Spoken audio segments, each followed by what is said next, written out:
ఈనాటి పత్రికాష్ గారు, ప్రసాద్ గారు, అదేవిధంగా నేటి సన్మాన గ్రహీతులు వి విశ్వనాథం గారు,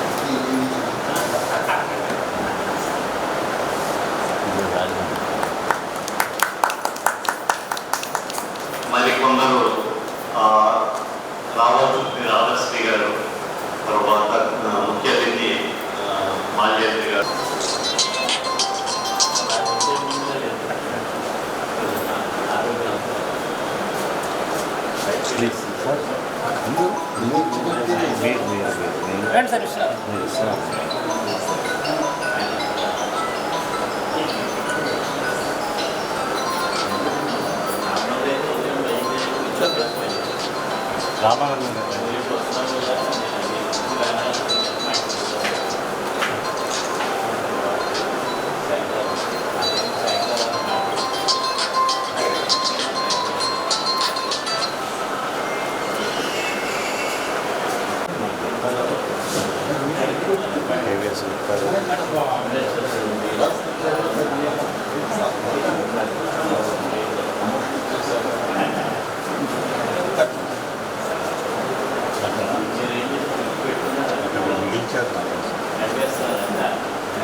కమల మనసనే రమాలను అలంకారముగా అందించేను చెరని భక్తితో పుడుములు చేసి ఆదరింపుగా పెంచేను నా ప్రతి మాట మీ స్తుతిగా మనసు తదిగి తది వదనారాగా లంబోదర మూషికముకి ఆలసింపగా వేగమెరాగా సిద్ధి వినాయక బుద్ధిదాయక విఘ్నోపదాయక మోక్షదాయక విఘ్న వినాశక వివిధ రక్షక శ్రీ గణనాయక శ్రీ వరదాయక గణపతి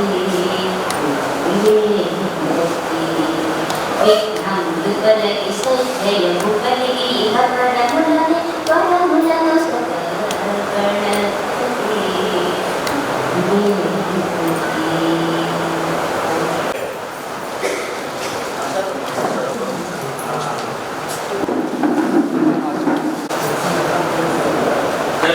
జరుపుకోబోయే గురు పూజ ఉత్సవాల సందర్భంగా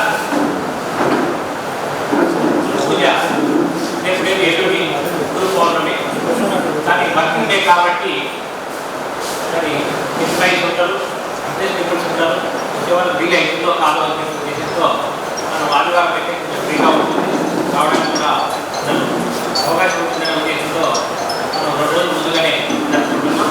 ఈ సందర్భంగా వచ్చిన మీ అందరికీ కూడా నా యొక్క శుభాకాంక్షలు. మనము ఆవోపా బ్యాంక్ బై చాప్టర్ ఈ కార్యక్రమాన్ని మనం AVOPA bank by chapter and AVOPA అక్షుగూడ వాళ్ళు కలిసి మనం సంయుక్తంగా నిర్వహించుకుంటున్నటువంటి ప్రోగ్రాం. ఈ ప్రోగ్రాము నిర్వహించడానికి కారణం ఏంటంటే ప్రతిసారి కూడా ఏ మీటింగ్ పెట్టినా మన వాళ్ళు తక్కువగా వస్తున్నారు, ఇద్దరు కలిసి పెడితే సభ నిండుగా ఉంటుందనే ఉద్దేశంతో మనం ఈ కార్యక్రమం స్టార్ట్ చేశాం. కాబట్టి ఒక అరగంటలో అందరూ కూడా సభ నిండుతుందని చెప్పి ఆశిస్తున్నాను. వచ్చిన వాళ్ళంటే మరొకసారి సుస్వాగతం. ఆవోపా బ్యాంకింగ్ చాప్టర్ అనేది 1997 సంవత్సరంలో పిటి కాంతారావు గారు ఆంధ్ర బ్యాంక్లో పనిచేస్తున్నప్పుడు ఈ బ్యాంక్ చాప్టర్ స్థాపించారు. ఇప్పటికి 21 years అయింది. ఇరవై ఇయర్స్ నుంచి కూడా చక్కగా ప్రోగ్రాం చేస్తున్నారు. లాస్ట్ 2 సంవత్సరాల క్రితం నేను ఈ సంస్థకు అధ్యక్షునిగా ఉంటూ దాదాపుగా అన్ని కార్యక్రమాలు నిర్వహిస్తూ వచ్చాం. ఈ 2 సంవత్సరాలలో మేము 25 కార్యక్రమాలు నిర్వహించాం. మరి నెక్స్ట్ 1.5 సంవత్సరం వరకు కూడా అంతకంటే ఎక్కువగా కార్యక్రమాలు నిర్వహించాలని చెప్పి మేము అనుకుంటున్నాం. లాస్ట్ 23 జూన్లో ప్రతి సంవత్సరం మన బ్యాంక్ బ్యాంక్ చాప్టర్ ఆనవాయితీగా జరుపుకున్నటువంటి కార్యక్రమము ఎంసెట్ ర్యాంకర్స్ ప్రోగ్రామ్. ఎంసెట్ ర్యాంకర్స్లో అత్యధికంగా ర్యాంకులు వచ్చిన వారికి ఈ సంవత్సరం 1000 లోపల ర్యాంకులు వచ్చిన వారికి మనం అందరినీ గౌరవించాలనే ఉద్దేశంతో పత్రికా ప్రకటన ఇచ్చాం, మెసేజ్లు పంపించాం. ఆ సందర్భంగా దాదాపుగా 73 మంది రిజిస్టర్ చేసుకున్నారు. 1000 లోపల ర్యాంక్స్ వచ్చిన వైశ్య కమ్యూనిటీ వాళ్ళు, ఓన్లీ వైశ్య కమ్యూనిటీ వాళ్ళకి ఏం చేశాం, 1000 మందిలో 1000 ర్యాంకులు వచ్చిన వాళ్ళకు 73 మంది రిజిస్టర్ చేసుకున్నారు. 60 మంది మనకు స్వయంగా వచ్చి వారు మనం ఇచ్చినటువంటి గౌరవాన్ని స్వీకరించారు. వాళ్ళ తల్లిదండ్రులు కూడా వచ్చారు.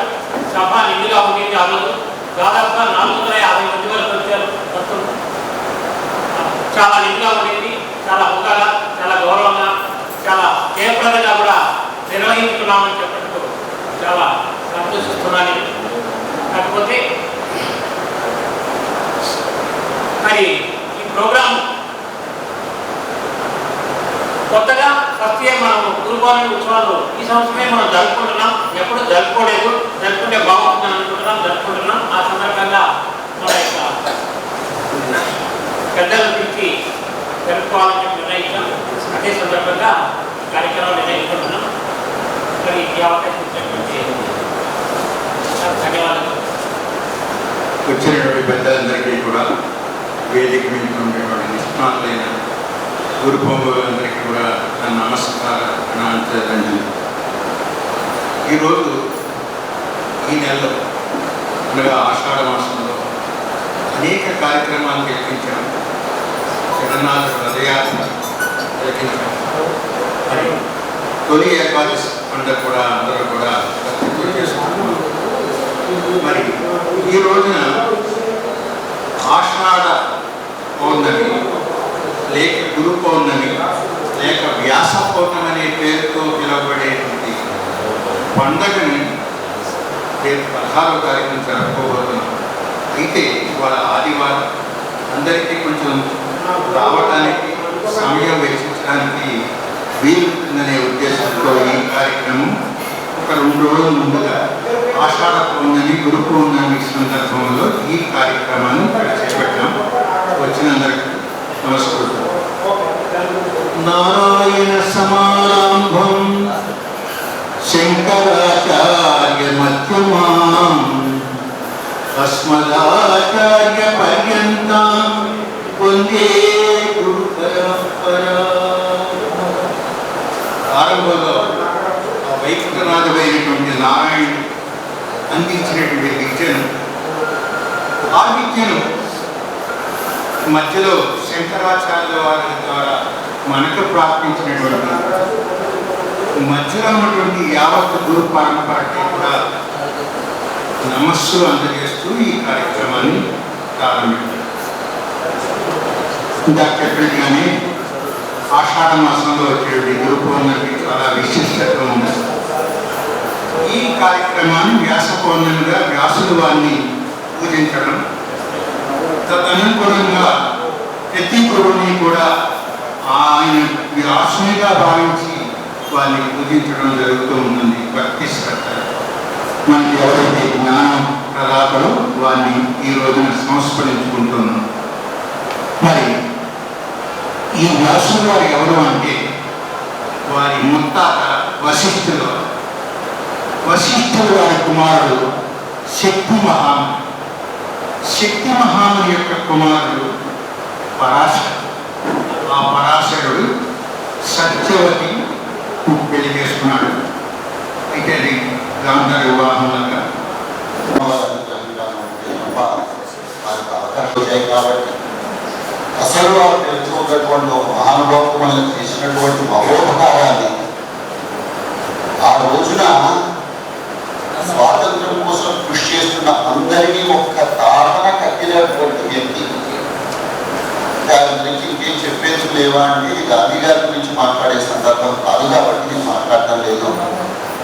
క్షణంలో ఆ సమయంలో కనుక గాంధీ గారు కనుక ఉంటుండడం సీరియస్. దయచేసి వినండి మనకి. ఆది మానవుడికి భాష లేదు, భావోద్వేగాలు తప్ప. ఆకలి, దాహం, కోరిక, భయము, నిద్ర, విశ్రాంతి పదాలు లేవు. ఆ నువ్వు అనేటువంటి సంజ్ఞలతో తన యొక్క అవసరాన్ని ఇతరులతో పంచుకునేవాడు. 84 లక్షల జీవరాశుల్లో 83,99,999 ఒకవైపు మనుషొక్కడు, ఒకవైపు అత్యున్నతమైనటువంటి సృష్టి. ఈ అత్యున్నత సృష్టిలో భగవంతుడు మనకు చాలా సంక్లిష్టమైనటువంటి మేధస్సును, అద్భుతమైనటువంటి స్వరపేలికలు ఇచ్చాడు. ఇది ప్రత్యేకత. ఇది ఉండి ఇది లేకపోతే రిజర్వాయర్ కట్టుకుని ట్యాప్ లేకుండా ఉన్నట్టు. ఇది ఉండి ఇది లేకపోతే అరుపులకు మాత్రమే మిగిలిపోయేవాళ్ళు మనం అని చెప్పి నా అభిప్రాయం.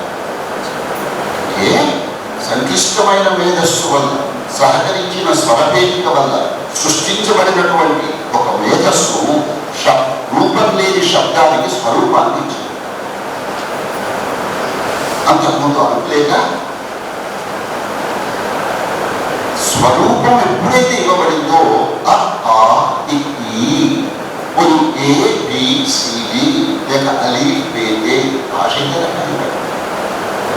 శబ్దానికి స్వరూపం ఎక్కడుంది? లేదు. స్వరూపం ఇవ్వబడింది. ఎప్పుడైతే స్వరూపం ఇవ్వబడిందో స్థిరీకరణ సాధ్యమైంది. ఈ అక్షరం ఇంతే ఇట్లానే రాయాలి, ఈ అక్షరం ఇంతే ఇట్లానే పలకాలి. పిచ్చి పిచ్చిగా పలికితే స్కేల్ తీసుకుని కొట్టేవాడు నువ్వు.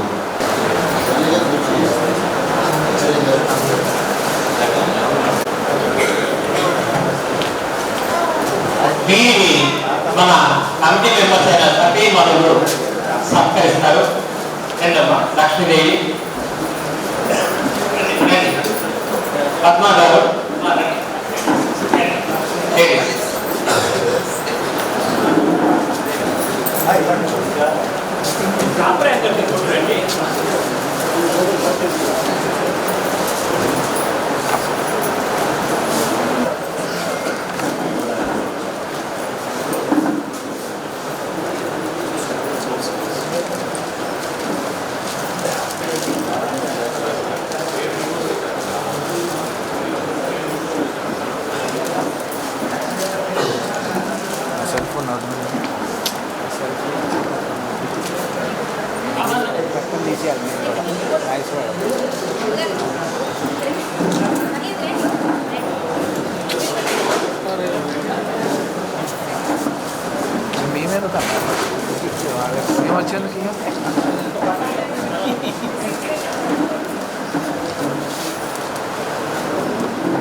Many thanks అండి. అవోకా బ్యాంక్మెన్ చాప్టర్ ఈ సన్మానం. అసలు ఈరోజు గురు పూజ ఉత్సవం అని తెలీదు. సో అక్కడ కూర్చొని అది దాన్ని చూసినప్పుడు ఇక్కడ ఏ గురువు మీరు అన్నట్టు 2002 నుంచి చాలా అకలేట్స్ అయితే వచ్చాయి. అండ్ ఏ ఇయర్లో ఒక్కొక్క గురువు నాకు అంత సపోర్ట్, ఎంకరేజ్మెంట్ ఇచ్చారని ఆలోచిస్తూ ఉండే నేను. సో అది ఈ సిచ్యువేషన్లో వాళ్ళని గుర్తు తెచ్చుకోవడం నాకు ఆనందంగా అనిపించింది. స్కూల్లో కానీ, ఇంటర్లో కానీ, సిఏలో కానీ, ఈవెన్ జాబ్ చేసేటప్పుడు కూడా మా మేనేజర్ని నేను ఎక్కువగా అంటే గాడ్ ఫాదర్ లాగా ఫీల్ అయ్యేదాన్ని, అభిషేక్ గారు. సో ఫస్ట్ సివిల్ సర్వీసెస్ అన్నది నా మైండ్లో పెట్టింది ఆయన. నీకున్న వాల్యూస్కి సిఏ కాదు, you should go for all India services. So కంట్రీకి ఏదైనా చేయాలంటే అదే ఒక ప్లాట్ఫామ్ అని ఎంకరేజ్ చేసేవారు. కానీ నాకు అంత కాన్ఫిడెన్స్ ఉండేది కాదు. అప్పుడే సిఏకి కష్టపడి జాబ్ వచ్చింది, మళ్ళీ వెళ్ళి చదవగలనా అన్న భయం ఉండేది. సో సార్ అన్నట్టు పిరికితనం పోగొట్టుకోవాలన్నది ఎంత సాధించినా ఎప్పుడో ఒకప్పుడు మనకు అపిరికితనం వస్తూనే ఉంటుంది. అది ఏ విషయంలో అయినా పర్లేదండి, ఎక్కడో ఒక చోట పిరికితనం అనేది ఉంటుంది. కానీ ఆ తర్వాత పెళ్ళయ్యాక ఒక మెంటర్గా ఆయన నాకు సపోర్ట్ ఇచ్చాడు. He was a good mentor to me. So తన ఎంకరేజ్మెంట్తో నేను చేశాను. So yeah, thanks. అలాగే ఫ్యామిలీ కానీ, ఇన్లాస్ కానీ, పేరెంట్స్ కానీ, మా అబ్బాయి కానీ అందరూ సపోర్ట్ ఉండడం వల్లనే ఇది సాధించానండి.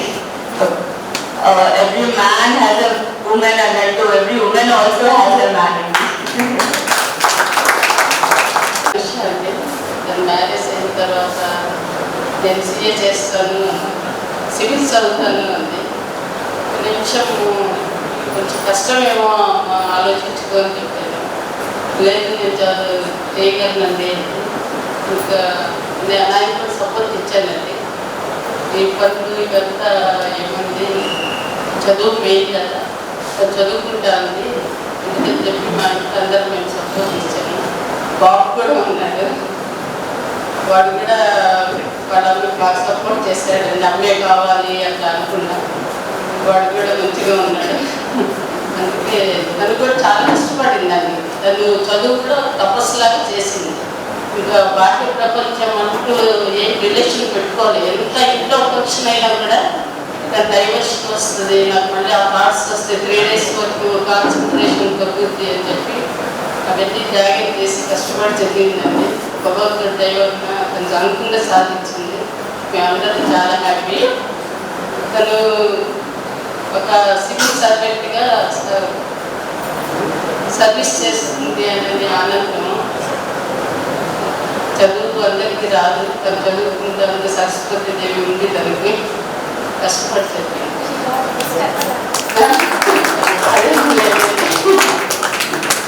It's too modest to give it to me, but I think civils అనేది అందరికి వచ్చేది కాదు.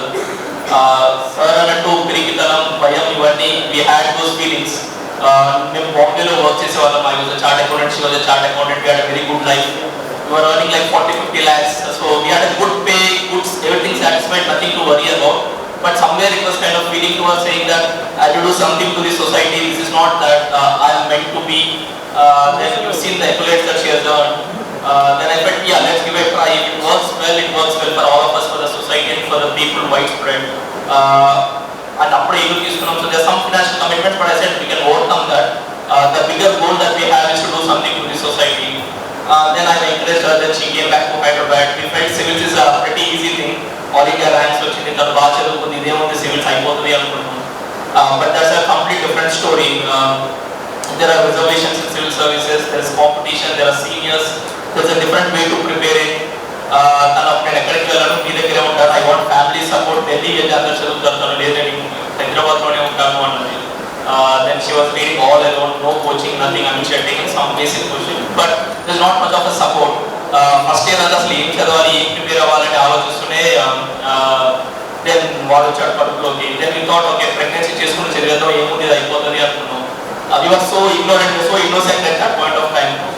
తర్వాత డాక్టర్ వచ్చి అమ్మను స్ట్రెస్ అవ్వకూడదు, ఎక్కువసేపు చదవకూడదు, మళ్ళీ పిల్లోడ్ మీద ఎఫెక్ట్ అవుతుంది అంటే first attempt was all trying to manage the kid in the belly and then trying to read to exams కూడా 2 months 6 months కడుపులో పెట్టుకుని వెళ్ళి రాసింది. So I mean it's all been a very big struggle for her. I always feel there is a silver lining at the end, so I think this is what it is. First attempt she lost by 20 marks, second attempt she lost by 2 marks. So every time we felt what was not very fair to us. We have done so much so to it, but it's not working for us. And this is our last attempt. So the pressure was high. I was feeling that నేను తనని దీంట్లో push చేశాను. She was an all India rank, she was earning 15-16 lakhs in 14 so అవసరమా మనకి journey, నిజంగా నేను తప్పు చేశాను, మంచి ర్యాంక్ అనేది తీసుకొచ్చి ఇంట్లో పడేసి వేరే friends were going to manager, senior manager కానీ ఇంట్లో కూర్చొని trying to work out what is happening around. So this a big mental struggle that she was going through. But as it times with the silver lining she cleared this year.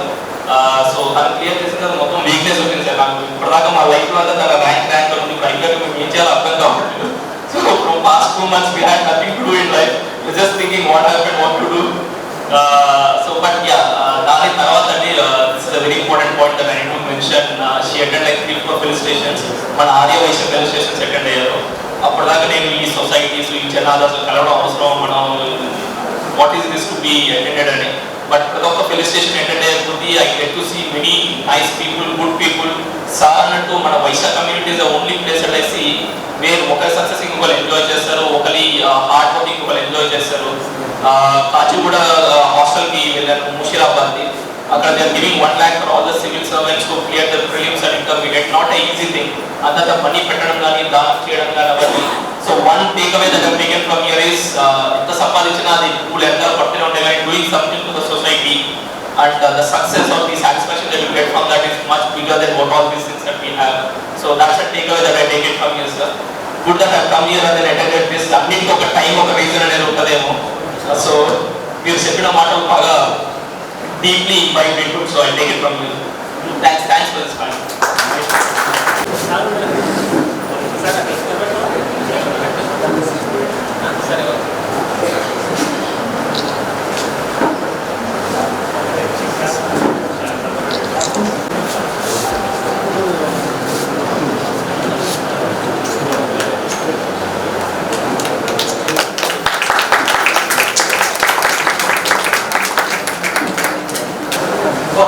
ఈ సంవత్సరం మనము సంయుక్తంగా ఈ అమ్మాయి second year fee కింద మనం 30,000 రూపాయలు చెప్పించాం college పేరుతో. మన హర్షి కూడా ఖర్చు కాదన్నట్టుగా నెక్స్ట్ ఇయర్ కూడా నేను ఇంకొక 10,000 ఇస్తానంటున్నాడు. నెక్స్ట్ ఇయర్ ప్రోగ్రామ్ ఇంకొక విధంగా ఉంటుంది. దానికి ఆయన ఇప్పుడే మనం ఆయన సంతోషాన్ని ఆయన దాతత్వాన్ని తెలియజేశారు కాబట్టి మనం నెక్స్ట్ ఇయర్ కూడా మనం జరుపుకుందాం. వచ్చారు కదమ్మా. వీరు నీట్లో మొన్న జరిగినటువంటి 2019 నీట్లో 892 ర్యాంక్ వచ్చింది. లాస్ట్ మంత్ 11th అవర్లో నేను మన దృష్టికి రావడం జరిగింది. అప్పుడు మనం చేయలేకపోయాము. సభ ఈరోజు మనం పిలిచాము వీరిని. వీరికి మనము లాస్ట్ 23rd ప్రోగ్రామ్ లో గోల్డ్ మెడల్స్ కార్యక్రమం జరిపినట్టుగా మనము ఈ కార్యక్రమాన్ని జరపడానికి మనం ఆహ్వానించాము అమ్మాయిని.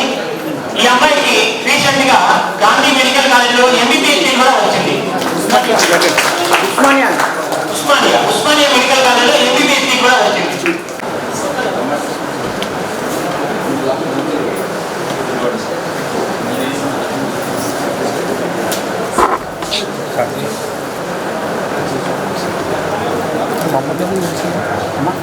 మేము వచ్చింది కన్నా మీరు తీసుకున్నారు.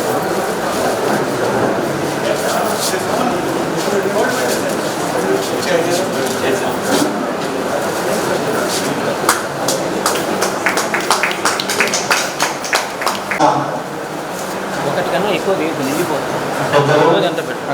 మరియు వేదిక మీద ఉన్న పెద్దలు ఈ ప్రోగ్రాం చేయడం చాలా సంతోషంగా ఉంది. ఈ గోల్డ్ మెడల్ అనే ప్రోగ్రాం సాధించడం అనేది మామూలుగా కష్టపడడానికి కాదు. వేరే మాట్లాడాలి. మా పాప ఎస్ఎస్సిలో 10 points తెచ్చుకుంది. ఇంటర్మీడియట్ వచ్చేసి స్టేట్ ఫస్ట్ 987 అయితే 982 మార్క్స్ కష్టపడి బాగా తెచ్చుకుంది. నీట్లో స్టేట్ 39 ర్యాంకులు, ఆల్ ఇండియా 892.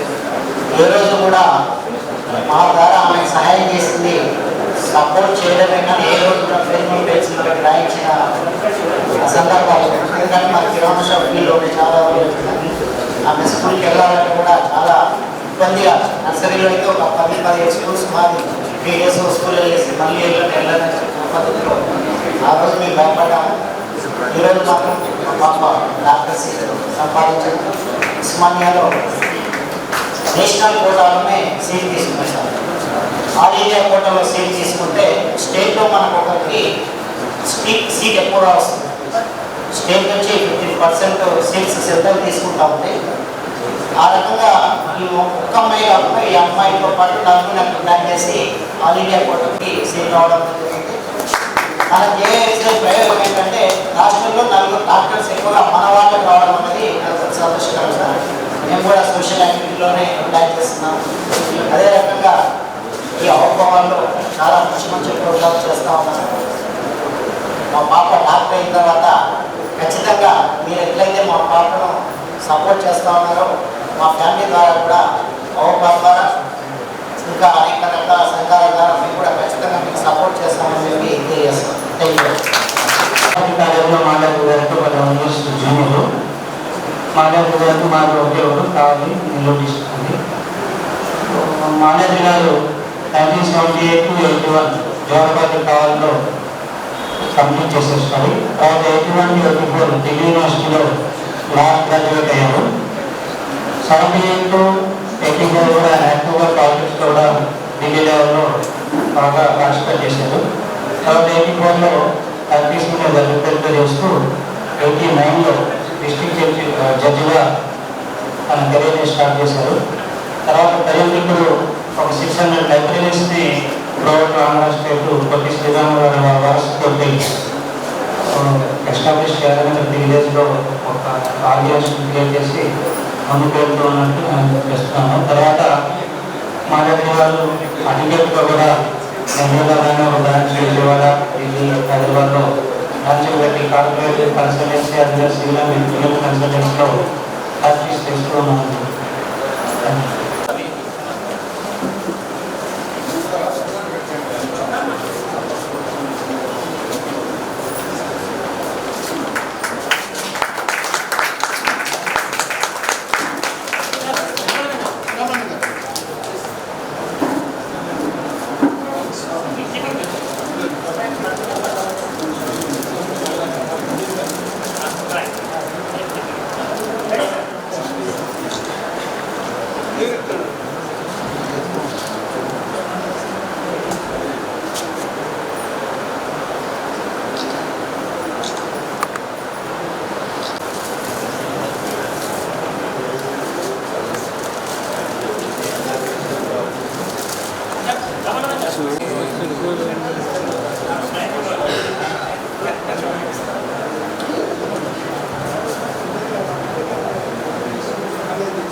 రాధాశ్రీ గారు కవిగా చెప్పారు, నేను పామరుడుగా ఆయన మీద ఒక మాట చెప్పాను.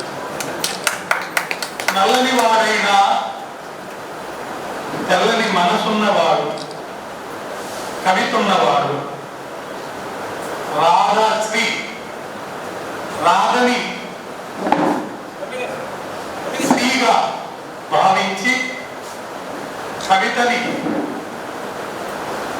వెన్నగా భావించి వెన్నటి మనస్సుతోటి ఆ హృదయంలో ఉన్న దయతోటి అందరికీ మంచి చేసే రాజశ్రీ గారి యొక్క సన్మానంలో మనమందరం ఉంటాం మన దృష్టి.